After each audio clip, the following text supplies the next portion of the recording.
JP, ano yung paliwanag ng OTC at ng LTFRB? Paano naman nila nasabi na malabo ngang umabot ng 50 pesos yung minimum na pasahe sa jeep?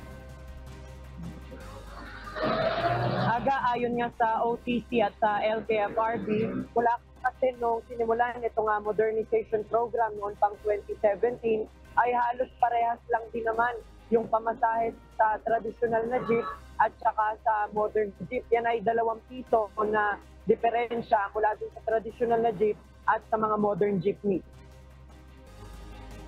Ipinaliwanag kanina ng Office of the Transportation Cooperatives at ng Land Transportation Franchising and Regulatory Board o LTFRB na noong 2017, 9 pesos ang minimum na pasahe sa traditional na jeep, habang 11 pesos naman sa mga modern jeepney.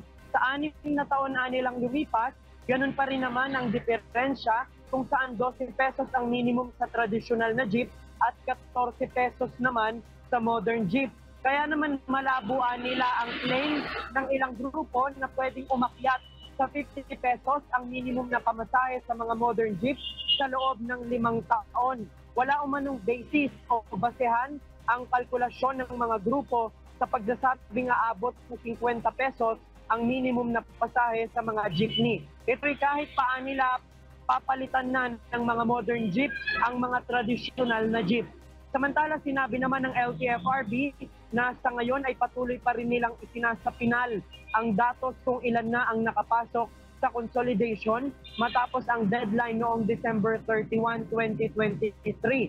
Ayon sa LTFRB, dumagsa daw noong December 31 ang mga humabol sa consolidation, kaya patuloy pa rin nilang pinoproseso ang mga nais sumiting aplikasyon.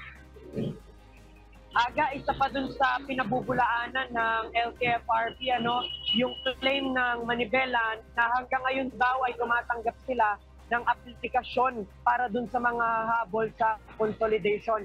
Ayon sa LTFRB, wala rin katotohanan yun at hindi na sila tumatanggap ng mga habol pa doon sa consolidation. Yan muna ang ating latest live mula dito sa Quezon City. Balik sa iyo, Aga. Okay, maraming salamat, JP Nunez.